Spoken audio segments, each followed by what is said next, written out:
Secret Diaries. The Diary of Shadows.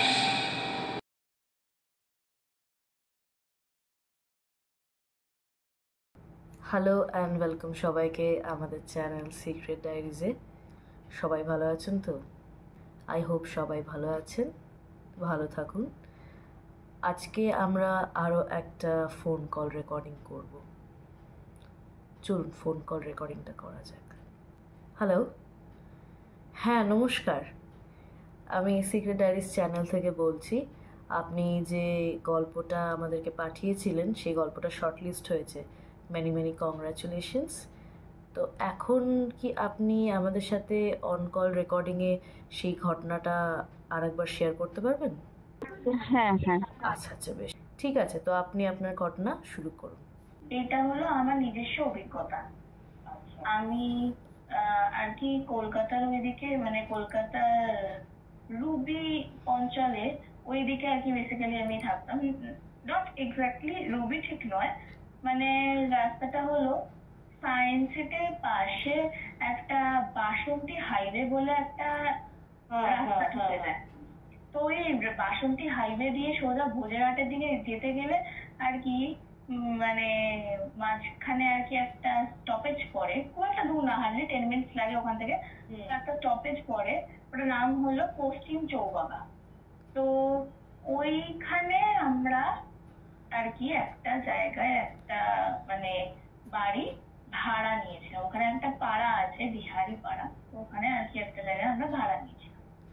তো ব্যাপারটা যেটা হয়েছিল সেটা হলো, ওখানে আমি আমার বাবা মার সাথেই ভাড়া নিয়েছিলাম জায়গাটা। তো একসাথেই থাকতাম। এবার 3 BHK একটা অ্যাপার্টমেন্ট টাইপের বলতে পারেন। আচ্ছা, এবারে ওখানে আর কি মানে সবই ঠিক ছিল। এবার আমাদের একটা পোষ্য আছে। আমাদের পোষ্যটা মানে আর কি ডগ আর কি, ও আর কি বেসিক্যালি খুব মানে অকারণে খালি চেঁচিয়ে উঠতো।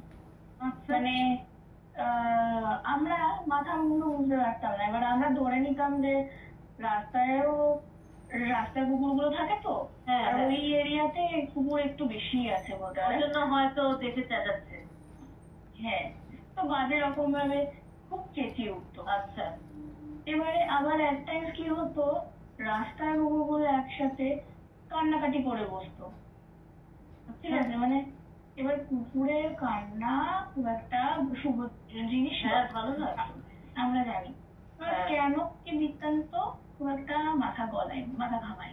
হ্যাঁ, তো আর এমনিতেও আমরা ওখানে ভাড়া নিয়েছি, তো মানে টেম্পোরারি পারপাস, আমাদের তো লাইফটাইম থাকার কোনো প্ল্যানিং নেই। তো তো কি হেডেক নেবে, আমরা একটা কাজে সূত্রে গেছি, কাজ মিটে যাবে, ঝামেলা শেষ, বাড়ি চলে আসবো, এই তো।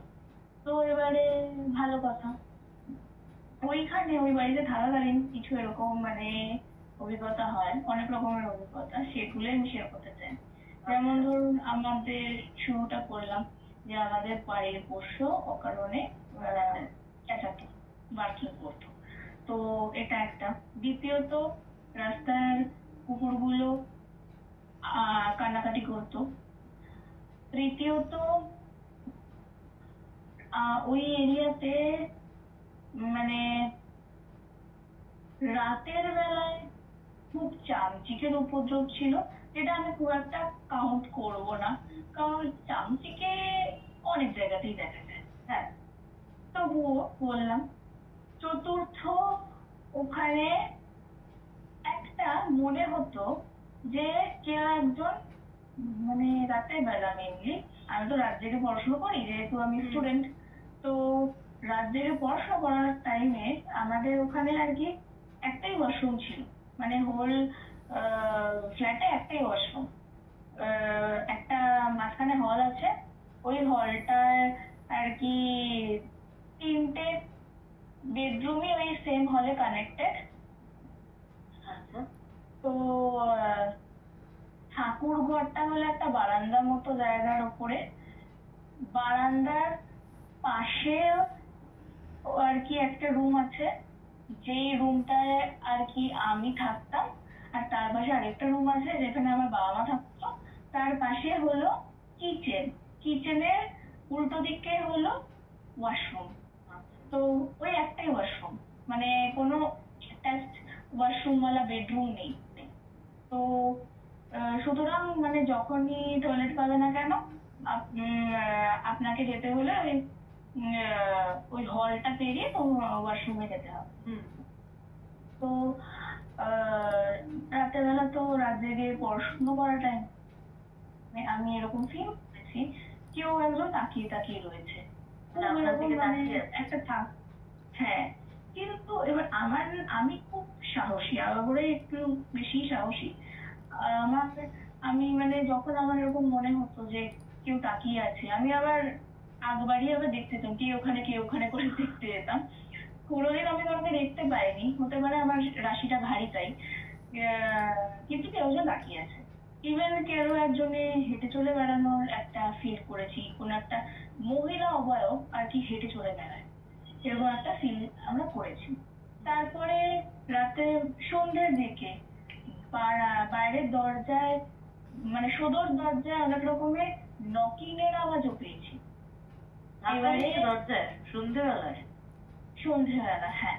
এবার এক টাইম হতো কি, মাঝে সাঝে আমাদের নিচে আর কি বাড়িওয়ালা যারা থাকতো, তারা আর কি আমার মায়ের সাথে আর কি আড্ডা দেওয়ার জন্য আর কি উপরে এসে ডাকতো, কিন্তু ঘটনা হচ্ছে ওরা তো আসলে কলিং বেল বাজাতো, কিন্তু এরা এই যে দরজা ধাক্কানো, এটা কিন্তু কলিং বেল বাজাচ্ছে না, খালি দরজা ধাক্কা দিচ্ছে।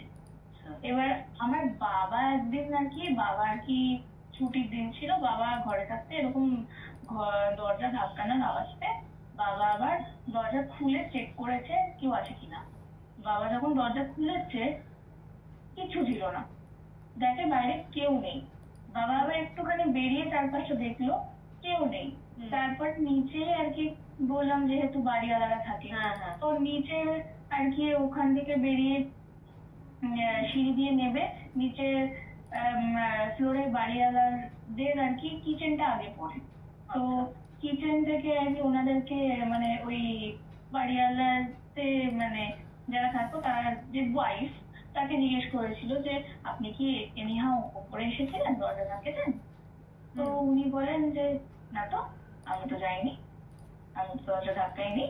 তো এরকম ধরনের নানান রকমের নকিং এক্সপিরিয়েন্সও আছে, যেটা আর কি এই ঘটনার পরে আর কি কখনো নকিং করলে আমরা দরজা খুলতাম না।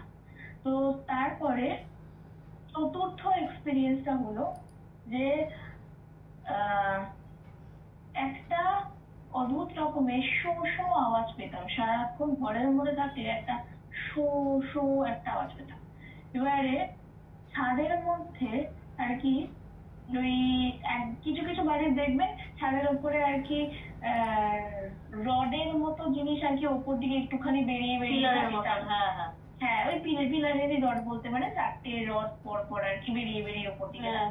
তো ওই ফ্ল্যাটেরও ছাদে আর কি ওরকম রড বেরিয়ে বেরিয়ে উপর দিকে থাকতো। তো এবারে শো শো যে আওয়াজ হতো, আর টান টান টান টান টান টান টানটা যেন ঘন্টা বাজার আওয়াজ, সারাক্ষণ এরকম আওয়াজ হতো। এবারে আশেপাশে কোনো মন্দির নেই বা কোনো রকম কোনো অন্যান্য রিলিজিয়াস প্লেসেসও নেই, যে মসজিদ বা কোনো চার্চ কিছুই নেই, ঠিক আছে। তো সুতরাং কোনো ঘন্টা বাজার আওয়াজ কোনো রকমে এসে পৌঁছানোর সম্ভাবনা নেই, কিন্তু তবুও সারাক্ষণ একটা টাং টাং টাং টাং করে আওয়াজ বাজতো, মনে হতো যেন ঘন্টার মতো। এবার সেটা এবারে দিনের বেলা খুব একটা হতো না, রাতের বেলা মেনলি হতো। এবারে আমার বাবাকে যখন মা বলেছিল, তখন আমার বাবা কথাটা উড়িয়ে দিয়েছে, নর্মালাইজ করে বলেছে যে হবে হয়তো আওয়াজটা হয়তো কোনো পাখি হয়তো উড়ে একটা তারের মানে একটা ওরকম রডের ওপর থেকে উঠে আরেকটা রডে লাফিয়ে লাফিয়ে যায়, ওই কারণে হয়তো টাং টাং আওয়াজটা হয়। তো ঘটনা হচ্ছে রাতের বেলা কোন পাখিটা জেগে থাকে আর রাতের বেলা কোন পাখিটা ওড়ে, যে রাতের বেলাও এই আওয়াজটা হয় আরো বেশি করে, রাদার সূর্য অস্ত যাওয়ার পর থেকেই শুরু হতো ব্যাপারটা। তো এটাও হয়। তো একদিনকে কি হয়, এরকম নিচের ওই বাড়িওয়ালার ওয়াইফ যখন মায়ের সাথে আর কি আড্ডা দিচ্ছিল, একদিনকে বিকেলের দিকে আসে, এসে আর কি মায়ের সাথে বসে গল্প করে। এবার ওরা আগে ভেতর ঘরে, যেই ঘরে বাবা মা থাকে ওই ঘরে আর কি বসে আড্ডা দিচ্ছিল। তখন আর কি এরকম টাং টাং টাং টাং আওয়াজ হওয়া শুরু হয়েছে। যখন হওয়া শুরু হয়েছে তখন ওই ওই বউটা, ওই আন্টিটা ভয় পেয়ে গেছে। যে আমার মাকে তখন জিজ্ঞেস করছে, দিদি ইয়ে কোন সা আওয়াজ হ্যায়, এসব কিসের আওয়াজ হচ্ছে? সে ঘাবড়ে গেছে, এদিকে তাদেরই বাড়ি, ঠিক আছে, সে ঘাবড়ে গেছে, হওয়ার সম্ভাবনা না হয়তো জানেই না। তখন আমার মা বলছে না উপরে এলো, এটা তো রোজই আওয়াজ হয়, কেন তোরা আওয়াজ পাস না? তখন বলছে না তো দিদি, আমাদের ওখানে তো কোনো আওয়াজ আসে না। আমি তো আজকে প্রথমবার শুনছি এরকম আওয়াজ, এরকম আওয়াজ কেন হচ্ছে? সেই জানে না, সেই আওয়াজ, সে ভয় পেয়ে গেছে। তারপরে পঞ্চম, আমাদের বাড়িওয়ালা, আমাদের বাড়িওয়ালার সাথে ওই পাড়ায় কেউ মিশতো না, ঠিক আছে, কোনো একটা কারণ হবে কেউ মিশতো না। আর ওই আমাদের বাড়িওয়ালার যে হেড অফ দি ফ্যামিলি, মানে ওই আন্টিটার হাজবেন্ড না, তারও বাবা বেঁচে ছিল, সেও আমাদেরকে বলতো কারোর সাথে না মিশতে। সেও আমাদের বলতো সবাই নাকি খারাপ, মানে কিছু একটা আছে, ভুয়ো কথা, আজে বাজে কথা বলার চান্স থাকবে, তো ওই কারণে লোকের কথা হতো না কান দিতে, লোকের সাথে হতো না মিশতে, এরকম একটা কথা আমাদের বলতো। ভালো কথা, আমার বাবা বা আমার বাবাও কোনোদিন কারোর সাথে খুব একটা নিজে করে কথা বলেনি, কারোর সাথে মেশেনি। এবার দেখো, কেউ যদি এবার নিজে থেকে নিজে করে কথা বলে তখন তো তাকে মুখের উপরে সরিয়ে দেওয়া যায় না। তো এরকম, মানে এরকম আর কি, এইটা একটা ব্যাপার ছিল যে ওরা মিশতে বারণ করতো, যেটা ফিসি ছিল। এবার ওটা পরে আসছি, পরে কি রিভিল আউট হলো। তো এবারে এছাড়া হয়েছে, আমি রাতের বেলা আমার বাড়ির পোষ্যকে নিয়ে ছাদে যেতাম একবার এমনি ঘুরতে। আর আমার বাড়ির পোষ্য আর কি মানে ছাদে ঘুরতে খুব পছন্দ করে, কিন্তু ওই বাড়ির ছাদে একদম থাকতে পছন্দ করতো না। সে মানে উঠে পড়ে লাগবে নিচের আওয়াজ যখন, কেন জানি না, সে কেন জানি না কোনো মতে উপরের ছাদে থাকবে না, এরকম একটা ব্যাপার। সারাক্ষণ মানে রীতিমতো অপেক্ষা করতো। আমাদের নর্মালি নিজেদের বাড়িতে যখন থাকি তখন নিচে নামার জন্য আমাদের ওকে টানা হিচড়া করে নামাতে হয়, জবরদস্তি করে। আর এটা নামবে না, এই নামতে ও নিজে, মানে আমি নামছি না তবু ও আগে আগে নিচে গিয়ে দরজার কাছে বসে থাকছে। এবারে এটা শুরু থেকেই হয়েছে, আমি কোনোদিন খুব একটা পাত্তা দেইনি। আমি ভেবেছি হয়তো ও অ্যাটেনশন পাচ্ছে না, কারণ আমি এক প্রকার ফোনে কথা বলতে বন্ধুদের সাথে ব্যস্ত থাকতাম, তাই হয়তো অ্যাটেনশন পাচ্ছে না, তাই হয়তো চলে যাচ্ছে। কিন্তু ঘটনাটা সেটা নয়। ও কিছু একটা সেন্স করতো যার জন্য ও আর কি নেমে যেত, সেটা পরে বুঝেছি। আরেকদিন হয় আমি আর কি তখন সদ্য নতুন একটা ইয়ারপড কিনি, ওই কানের ব্লুটুথ, সেটা আর কি সেন্সিটিভিটি টাচে আর কি চলতো, মানে ওই ইয়ারপডটা আর কি সেন্সিটিভিটি টাচ করলে ওই ইভেন কল কেটে যেত, এরকম হতো। তো হ্যাঁ, তো এবারে আমি ওই ইয়ারপডটা ইউজ করছিলাম, তখন মানে একদিনকে কল করেছি আমার এরকম একটা ফ্রেন্ডকে, সেকেন্ডের মধ্যে কেটে গেল, অটোমেটিক কেটে গেল। আর ইয়ারফোনের মাধ্যমে কলটা যদি কাট হতো তাহলে না আমাকে ওই দিক থেকে মানে ইয়ারফোন থেকেই বলতো হ্যাং আপ বলে, নিজে থেকেই বলতো। বাট আমি যদি ফোন থেকে কল কাটি তাহলে হ্যাং আপ কথাটা বলে না, ঠিক আছে। তো আমাকে বলছে হ্যাং আপ, মানে কেউ as if someone touched, but ছাদে আর কেউ নেই, আমি একা, ঠিক আছে।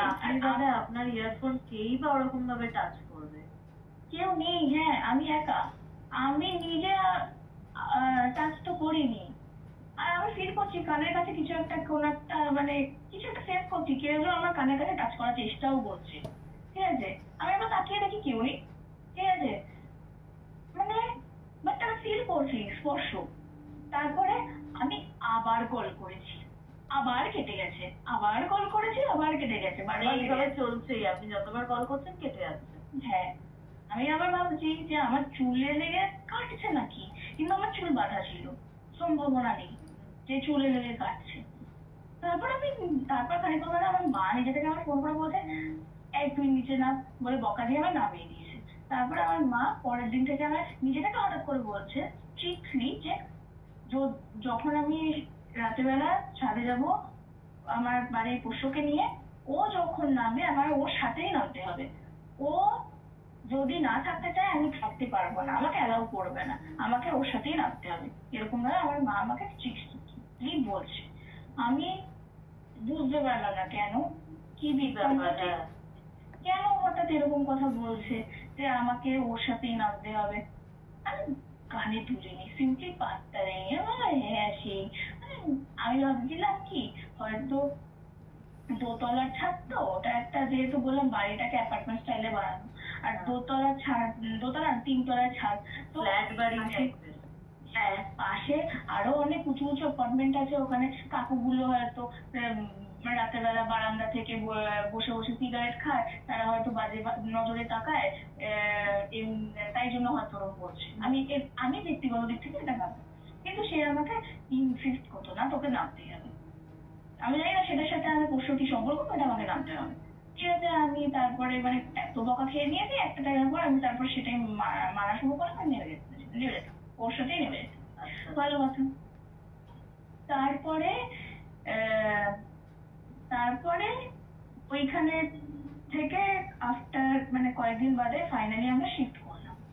শিফট করার পর বাড়ি আসার পর মায়ের থেকে জানতে পারি ঘটনাটা হচ্ছে আমার মায়ের সাথে, মানে আমার মায়ের সাথে নয়, আমার বাবার সাথে একদিনকে ওই এরিয়ার প্রতিবেশী আর কি যেতে করে কথা বলেছিল। তখন আর কি সে আমার বাবাকে বলছে যে আপনারা ওই বাড়িতে কেন এসেছেন, মানে কি কি কারণ। কারণ আমরা এটাও শুনেছিলাম যে ওই বাড়িটা এর আগে অনেকদিন ধরে চেষ্টা করা হচ্ছে, বাট ভাড়া হচ্ছে না, কেউ ভাড়া পাচ্ছে না। হ্যাঁ, তো আমরা এক প্রকার নিয়েছিলাম এই কারণে যে ওই ফার্স্ট হ্যান্ড জিনিস পাবো, কারণ ইউজ করা জিনিস পাবো না। একদিন ভাড়া বাড়ি মানে কি টাইম টু টাইম ভাড়া হলে কি হয়, লোকের ব্যবহৃত জিনিস থাকে, বা সেটাই দাঁড়িয়ে এটা যেহেতু ফার্স্ট ভাড়া আমরা নিচ্ছি, তার মানে তো আমরা ব্যবহৃত জিনিস ইউজ করছি না, ওটা একটা কারণ যার জন্য আমার বাবা মা ওই বাড়িটা নিতে চেয়েছিল। তো তো আমার বাবা বলে না এরকম বড়সড় বাড়ি আর কবের মধ্যে পেয়ে যাচ্ছিলাম, ঠিকই আছে, কেন খারাপটা কি এসেছে।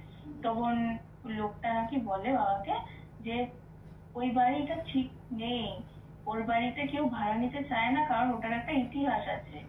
আর সেটা আমি আপনাকে বলবো না, তবে একটা জিনিস জেনে রাখুন, রাতের বেলা দেখা যায় যে ছাদের উপরে কোনো একটা ফিমেল ছায়ামূর্তি হেঁটে চলে বেড়ায়। নারী ছায়ামূর্তি? হ্যাঁ, ছাদের উপরে হেঁটে চলে বেড়ায়। অনেকেই এই ছায়ামূর্তি অবয়বটাকে হেঁটে চলে বেড়াতে দেখেছে। তখন আর কি আমরা দূরে দূরে চার করলাম, তার মানে কোথায় ওই যে টানটা টানটা করে বাঁচতো, তার মানে উনি যে ওনার প্রেজেন্সটা আর কি বেসিক্যালি, হ্যাঁ ওই হাওয়াতে ওনার হাঁটা চলার ওই হাওয়াতে মেবি ওই টানটা টানা করে ওটা বাঁচতো।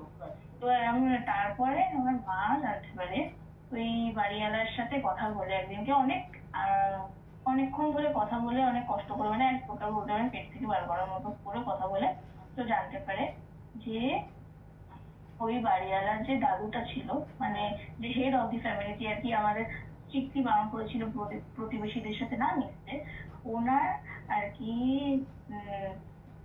দুটো বিয়ে, আর দুটো বিয়ে দুটো বউ, দুজনেই আর কি এক প্রকার অপঘাতে মারা যায়। প্রথম বউ আত্মহত্যা করেছিল কোনো একটা কারণে, যেটা কেউ জানে না।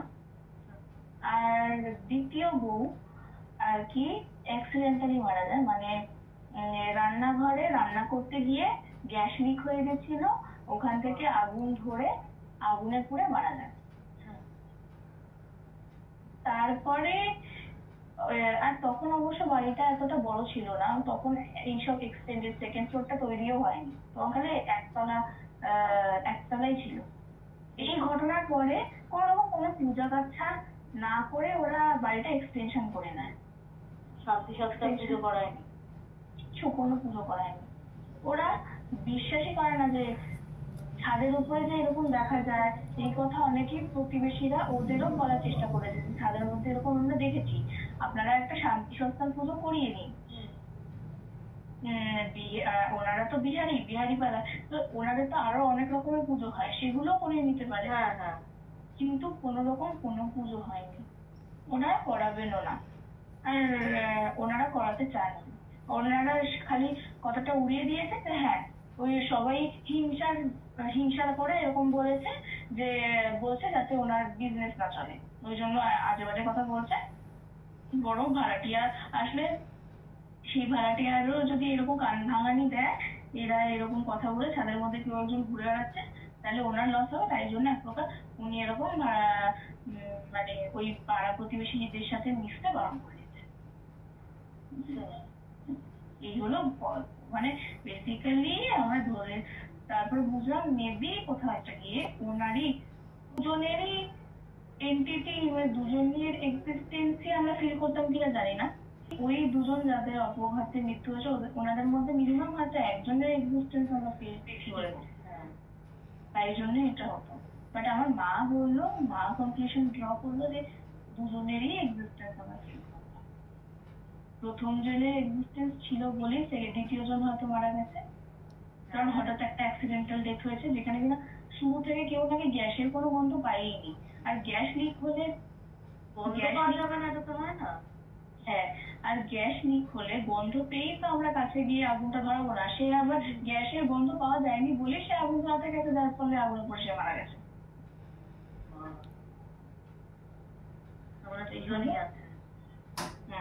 এটাই হলো অভিজ্ঞতা। আমরা এক প্রকার ওখান থেকে চলে এসেছি, আমাদের কাজও মিটে গেছে, আমরা এক মিনিটও দেরি করে নিয়ে হ্যাঁ চলে এসেছি।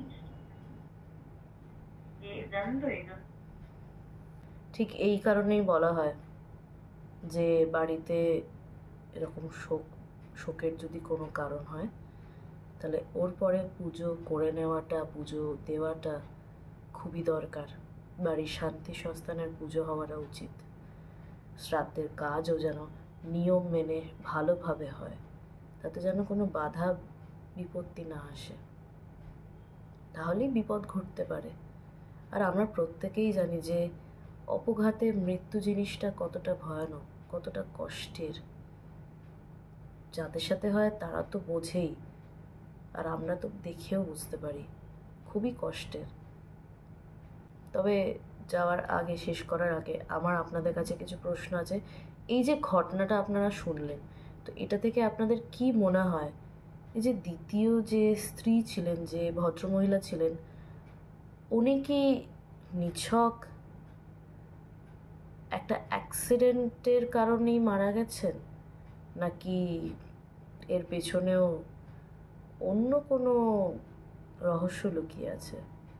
মানে যেটা ও আর কি বললো, যে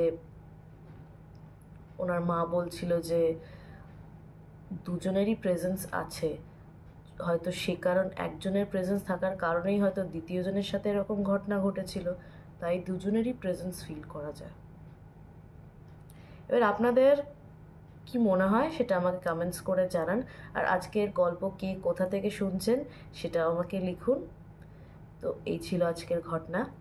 দেখা হবে আপনাদের সাথে আবার নেক্সট এপিসোড নিয়ে। আর একটা ইম্পর্ট্যান্ট অ্যানাউন্সমেন্ট, সেটা হচ্ছে সেপ্টেম্বর স্পেশাল এপিসোড কিন্তু আসছে ভেরি সুন। তো ততক্ষণ শুনতে থাকুন, দেখতে থাকুন। শুভরাত্রি।